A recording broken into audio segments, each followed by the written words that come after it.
Hey Daniel, Hey, can you hear me? I can hear you really well. I can see you really well. Nice to meet you finally. Yay! Hey, you as well. I apologize for the delay, but it's great to finally have you on. How's your day been? It's been pretty good. Yeah, it's been a little bit busy, but it's been pretty good. Cool, cool, awesome. All right, so let's get started straight away then. So for people Yeah, good. who don't know you, would you mind just explaining who you are and what you do? Yeah, my name is Daniel Dockery. I am a writer for sites like Crunchyroll, Vulture, Wired, Polygon, Paste Magazine, and a bunch of others. I recently, well, fairly recently, had a book published called Monster Kids: How Pokemon Taught a Generation to Catch Them All. And I also worked with the Pokemon Company to develop and co-write a new series called Beyond the Pokedex. And the first episode came out last Sunday, I think, or last Wednesday. And that's very cool. The first episode is about Little Sobble. And I co-wrote a few of the first episodes. So yeah, it's great, and the team behind it is wonderful. Wow, that is so cool. Where can we find I know Monster Kids. You can find where can you find that firstly, Monster Kids. Monster Kids is available wherever books are sold. All right. Perfect. You can Barnes Noble. Go to the if you put it in at the Running Press or Hatchet Books website, they'll give you a long list of bookstores that you can buy it from. It looks Um, amazing. I'm definitely going to get it. And then Beyond the Pokedex, where can you watch that? Beyond the Pokedex is it's available on the Pokemon Company's official YouTube channel, but it's also on the front page of Pokemon.com right now. So That is so cool. That's so cool to be by the time involved. this episode comes out, that might change. But Yeah, true. But that's fantastic. That's really really cool. Um, and you must be very proud of what you've accomplished so far. yeah, I am. I really am. They were both. You know, I before I sold Monster Kids, I wrote some seven. I wrote about seven articles for like an official guide to Pokemon magazine, the kind of thing you see on like grocery store aisles. And I was like, okay, that's pretty cool. That's gonna be great. That'll be my big Pokemon thing. And then the book got sold, and I was like, okay, this will be my big Pokemon thing. And then you know, a producer from the Pokemon Company began talking to me about working on the series, and I was like, okay, yeah, this might be the big Pokemon thing. But it's just been over about the past 2 years. It's just been um, an escalating kind of uh, joy in being able to experience, Pokemon as an adult. Almost to the sheer bliss that I experienced it as a child. So yeah, it's I, going pretty good. I was gonna say you must be a fan of Pokemon. You watched it as a child growing up. I very yeah. Yeah. As soon as it hit on, if anybody listening is from the Winston-Salem, Greensboro, High Point, Tri-City area of North Carolina, watched it when it first came to the United States on syndication on at like 6:30 in the morning on UPN 14. I started watching it from the first episode. I was enamored. I talk about this in the book, but as soon as I started seeing ads for it, and they spent a lot on that advertising budget, so ads were pretty much unmissable. Um, as soon as I saw ads for it, I was like, that's for me. That is 100%. That strikes off every interest I could possibly have. So I That's couldn't miss it. awesome. That's so cool. That's so cool. And then getting into the writing industry and becoming a writer, has that Mm. how did that happen? So back when I'd always enjoyed writing. I didn't really take it seriously as a career until after I graduated from college, where I got published at a few sites, but I was doing it mostly as a very, very, very, very side gig. And it wasn't until around 2014 that it became like my main source of income. But it was a lot of pitching, a lot of writing for sites that all the sites that I wrote for when I started out are not around anymore. Right. They're all gone. Um, but just getting my name out there, getting bylines, networking as best as I could, Mm. and yeah, it led to what has been a pretty satisfying career so far. But writers never really stop writing, so it just keeps going. There's no stop from here. Cool. That's really, really, and you obviously enjoy writing still, even though you've done it for quite a while. Yeah, I do. I don't think I'd you know I imagine if I really set my mind to doing something in the same way that I did for writing, I could be good at something else, but there's nothing else that I'd rather be good at, like writing. I really enjoy it. And that's not to say I'm good at it. I am, in my own mind, even when I'm like neck deep in an article that I'm very proud of, I get done reading and I'm like, oh my gosh, really? This is gonna go in? I'm going to turn this in for people to read. Um, but yeah, it's no, I really enjoy it. Being self-critical is definitely the worst. So, are you the sole writer for Monster Kids? Were you the sole writer for Monster Kids? I am the sole writer for Monster Kids, though I did get a lot of fantastic interviews for it. Oh yeah, cool, cool. So, how being self-critical, how long did it take you to write Monster Kids then? So it for Monster Kids as we know it, uh, it took a little while. I wanted to write a book that included Pokemon for for quite some time, and I think it started in 20 around 2017. I remember I lived in Brooklyn, New York at the time, and I was in a laundromat and I was playing either Pokemon Sun or Pokemon Omega Ruby, one of the 3DS games. And I started, kind of rolling it over in my head about doing something that included Pokemon. And originally, it started out as a kind of a encyclopedia of Pokemon and other monster collecting stuff like Digimon, Yu-Gi-Oh, Monster Rancher, all that.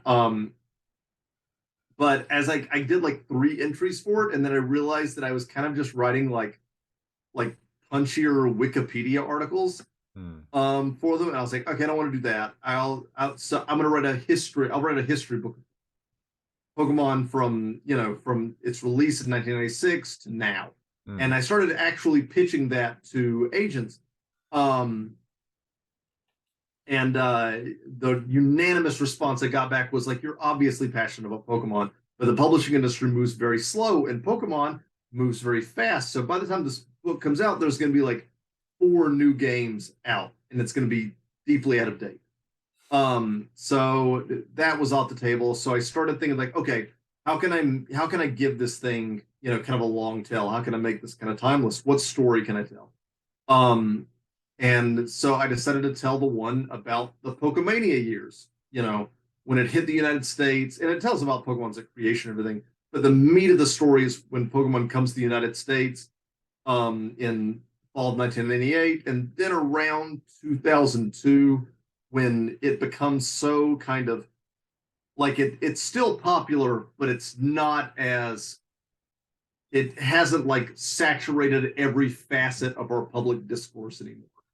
Because when Pokemon came out, especially in the United States, people didn't know what to make of it. Like kids knew immediately like the potency of it because Pokemon is a very it's a very satisfying game for kids, especially when it came out because there were adults weren't the masters of it. They didn't know anything about it, Hmm. but kids immediately grasped it. They knew why it was important. They understood why it was appealing. While adults were like, where did it come from? How long has it been in Japan? What is it supposed to be?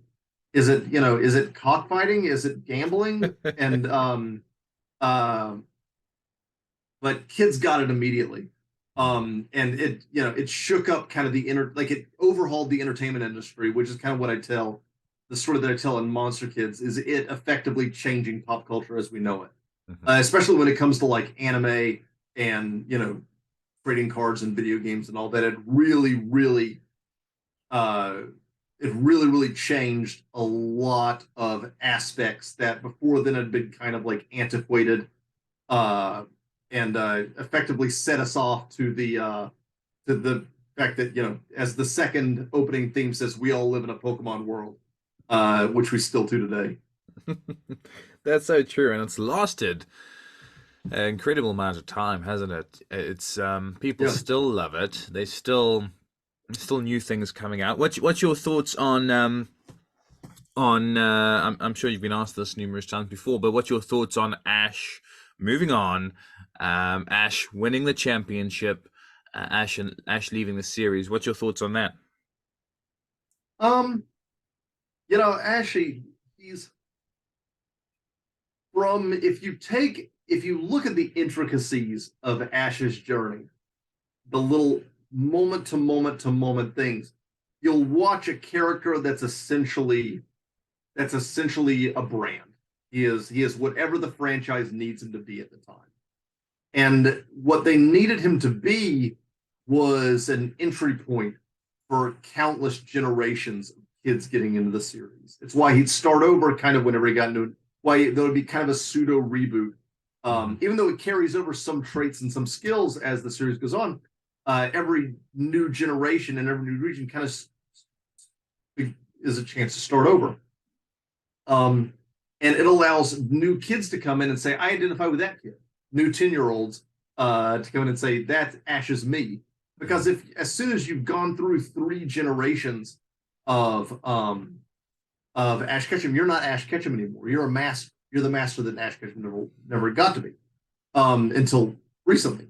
But if you look at it through a wider view of it, you get this recurring theme that's that's very timeless, regardless of what age you are, of not giving up, Hmm. um, of just hanging in there and having, this kind of emotional resiliency to, not say not change, but to say, I love this and I'm going to keep fighting for this for as long as I love this. And an Ash Ketchum and Pokemon's relationship loves it forever.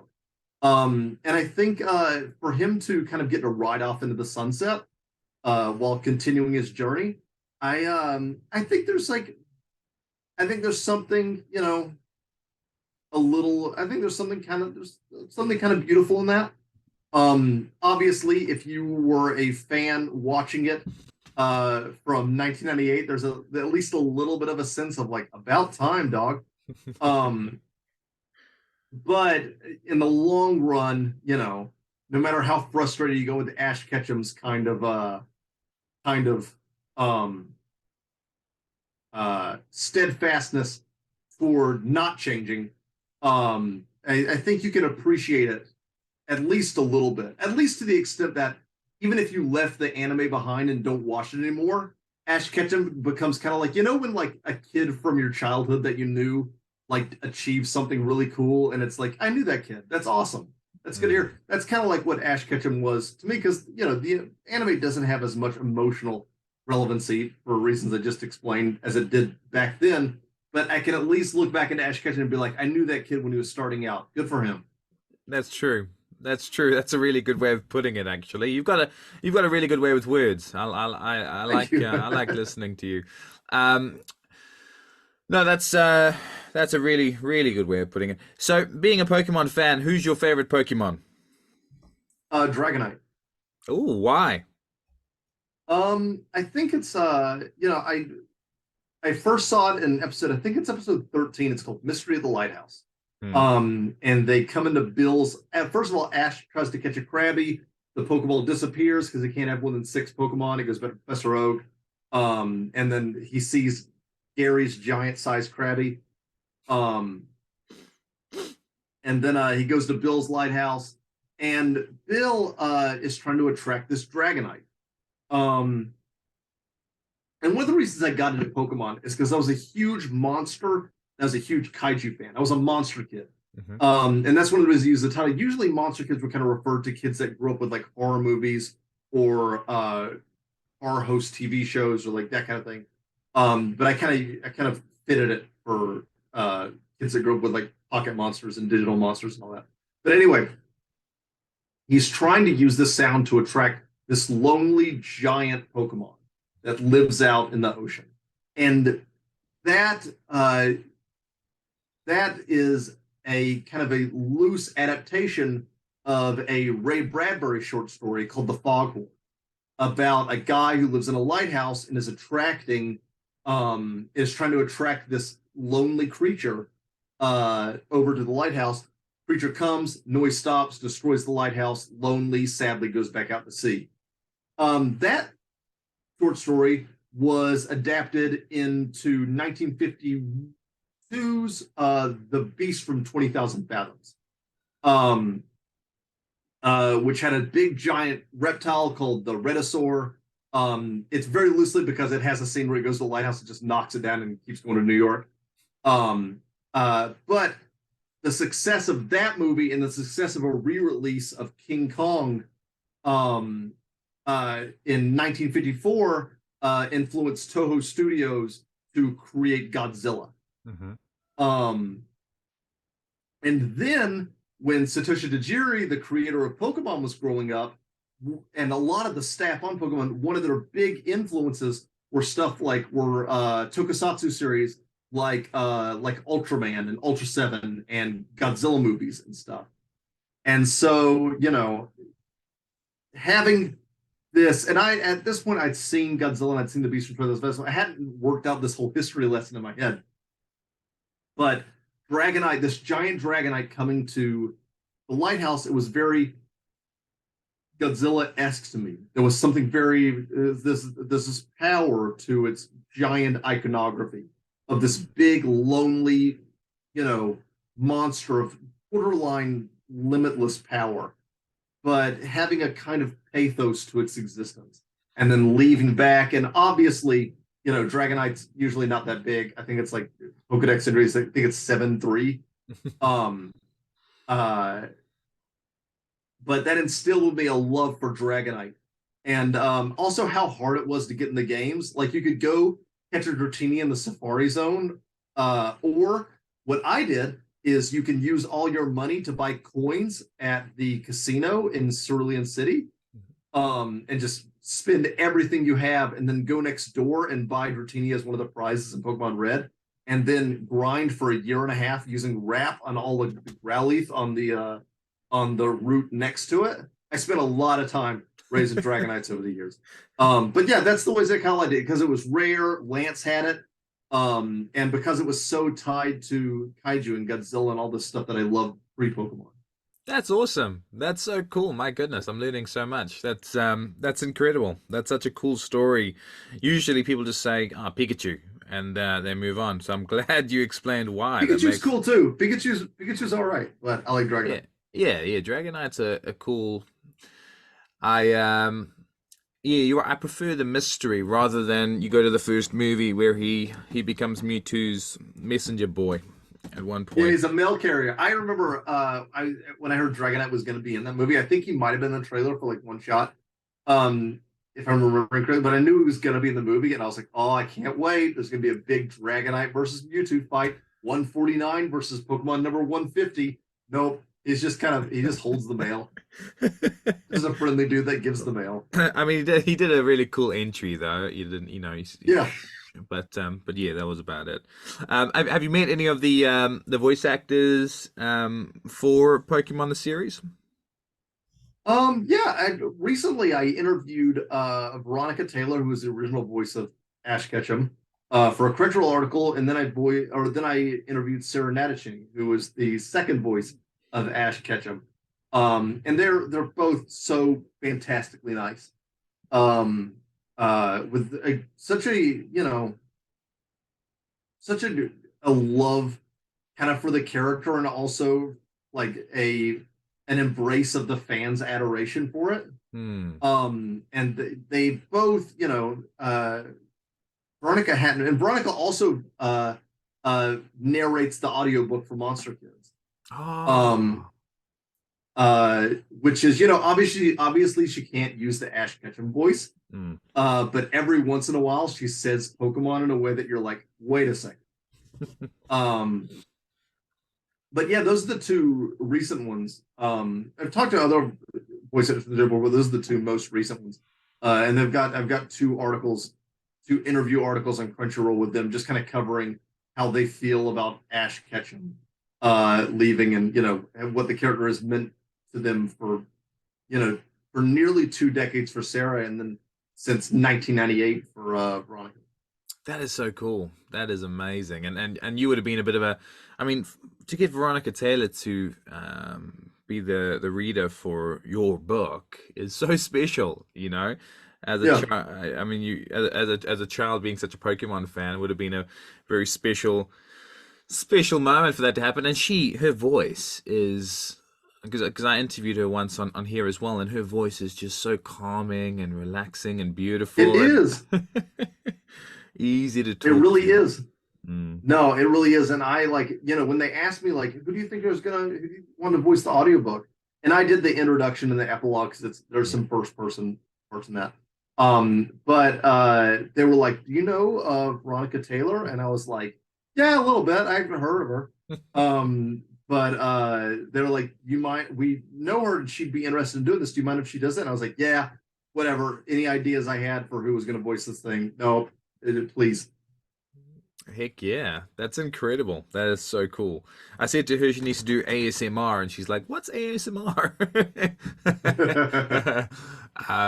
But that is so cool. I'm gonna get Monster Kids after this. Actually, I've it's. Do you do any you don't sell any signed copies, do you?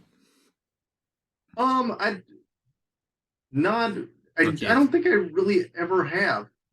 I've never sold a signed copy. I've sold signed copies like at bookstore readings, and I did a panel at a convention called MagFest, Music and Gaming Festival, where I sold some copies after a panel.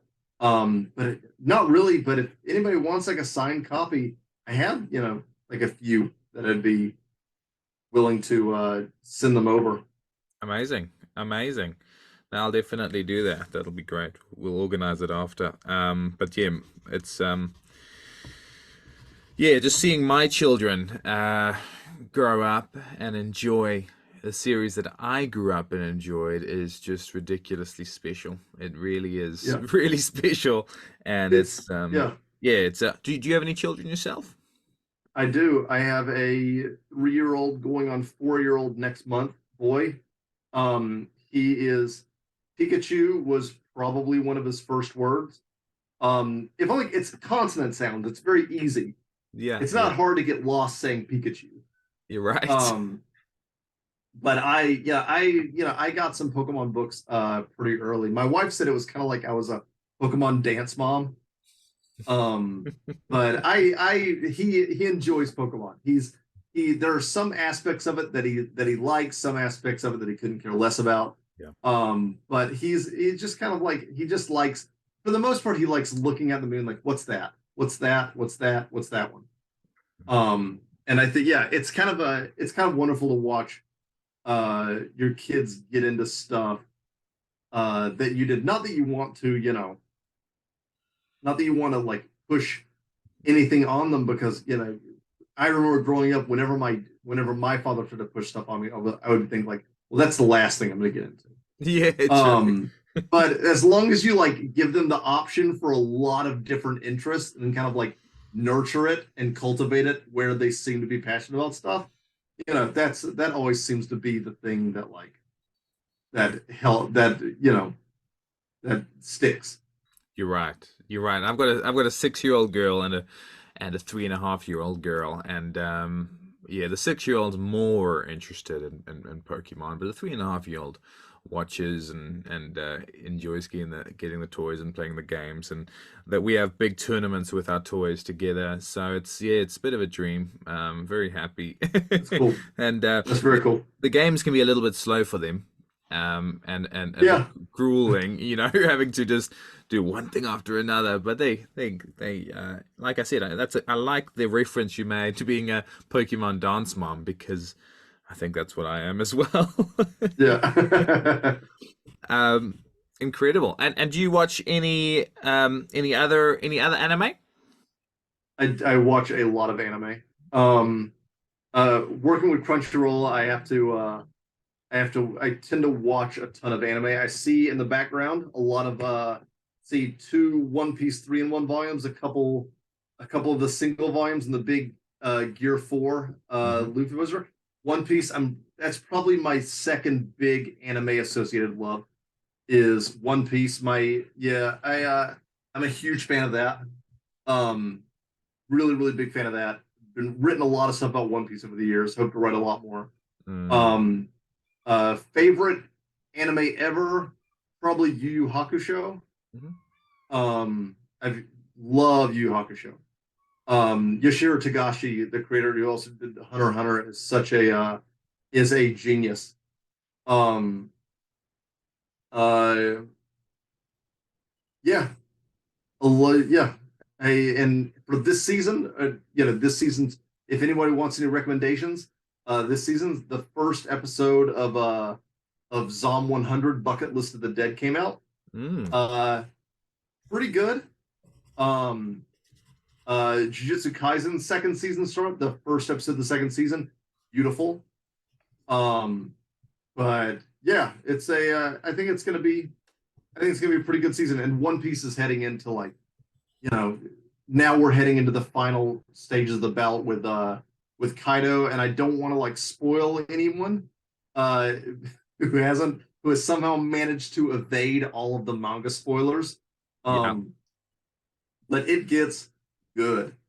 And I just I'm in love with I'm in love with One Piece's sense of sheer mythology. Mm. Um, You're so true. It is incredible. It's a lifestyle, and it really annoys me when people say they don't have time for it. It's too long. no, I have watched people say they don't have time for stuff, and then they'll be on their phone. They'll be like, well, before I go to bed, I'm like on my phone for an hour. Hmm. Watch One Piece. If you watch One Piece with the amount of time that you put, and I'm not like, I don't want to do like a diatribe of being like, smartphones or whatever. I'm not anti-smartphone. Check your Twitter or whatever. I don't care. But uh, if you put the amount of time toward like One Piece that you do toward like activity where you're just kind of like on the endless scroll of whatever internet part you decided to inhabit, if you use that part for One Piece, you will get through One Piece in no time. You will be sad with the amount of One Piece that there isn't left when you catch up to it. That's where I am at the moment, and it's yeah, you're at a point where you're like, darn. I used to watch on my phone regularly, and then I'm like, now that the new animation's out, I think to myself, it's not worth my phone. It's too good for my phone, so I have to watch it on a TV and with headphones because I need to take it all in, the Yeah, music, the sounds, and the picture. It's just not. I'm yeah. like, nah, my phone's not good enough for this. It's beautiful. What they've done with and I know this was mostly a Pokemon episode, but what they've done with the Wano arc, I've always loved the One Piece anime, even like at its most like draggy during like Hmm. Impel Down and Dressrosa in particular. Those are the two arcs that were the most kind of like, okay, pick up the pace, stop running everywhere. Um, but Wano has been, it's not only been beautiful. One thing that I've watched that the One Piece kind of fan base community has really done recently is that they've had, because there's been such a like a noticeable change and kind of more attention paid toward like the anime and the big moments and how it flows as a show. And it's got such, you know, there's been so much more paid that people have started paying more attention to the artists behind it, and not just usually people just kind of like assign Ishiro Oda as kind of like the be all end all for One Piece, and that's true. He created it, but there's a lot of people behind the anime, whether they're like key animators or directors, or the people writing the screen adaptation, or the composer, behind it, that are doing so much good work, especially now. And to see people be like, oh, this person is going to do this episode, that's awesome, or this person did this specific bit of animation that is so them, that carries stuff that features like trademarks that they brought for arcs past that they were a part of. To see that happen for a show that sometimes people view as kind of like the McDonald's of anime, like just new episode, it came out, nothing really behind it. It's just there. To see that happen, and then to see people go back and be like, okay, this art style changed here for this reason, and it was this head director was attached, and to do that from like the very beginning and everything, and now up to now where it's especially like omnipresent in every facet of the show, has been very, very cool. I think as much as it's possible, because anime creation and manga creation is so like relatively like thankless. They're just toiling away.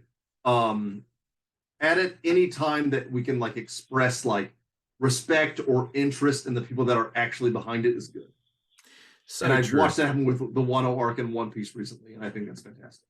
That's awesome. Wow, the way you talk about anime, One Piece, Pokemon, I can hear and see the passion in your voice. You're very passionate about it, and that obviously comes across in your writing as well. And Thank you you. obviously love it. I could literally talk to you all day because I just get excited talking to you about anime. Where can we read your article? So it's on the Crunchyroll website. You can read some articles that you've Yeah, written as well. yeah. They have a fancy new news page. It looks fantastic. Um, There, the Crunchyroll ones are there. Follow me on any kind of social media, whether it's like Twitter or Instagram or any of the others. I'm mostly on those, with the exception of Threads. I don't think I'm going to do Threads. Yeah, Threads seems like a lot of like brands yelling at me, and I don't need that any more than I already have that in my existence. yeah. So I'm going to stay off that one for a little while. But at many of the others, Daniel Dockery, look me up. I usually share them there, but it's available on Crunchyroll News. You'll see me pop up on Polygon, Vulture, Wire, all the ones that I listed earlier. That's awesome. That's really, really cool. Well, I've got a few tasks. Monster Kids, I'm gonna read your articles. I'm gonna check out that behind the Pokédex series as well. It's exciting. It's exciting, and it really was a privilege to have you on, Daniel. You've got Thank such you. passion about anime. Your writing's obviously incredible, and you're instilling it into your son and so many other people as well. So you're doing really, really amazing work, Thank you. and and I'm glad I had the privilege to talk to you about it. Thank you so much. Oh, no problem. Anytime. Have a great rest of your day. I'll release a teaser later today or tomorrow Okay. in regards to the interview, and then in a week's time I'll release the interview itself. Okay. But yeah, thank you so much, Daniel. Did you enjoy it? No problem. Yeah, it was great. Thank you for having me. No worries. Have a great day, brother. You as well.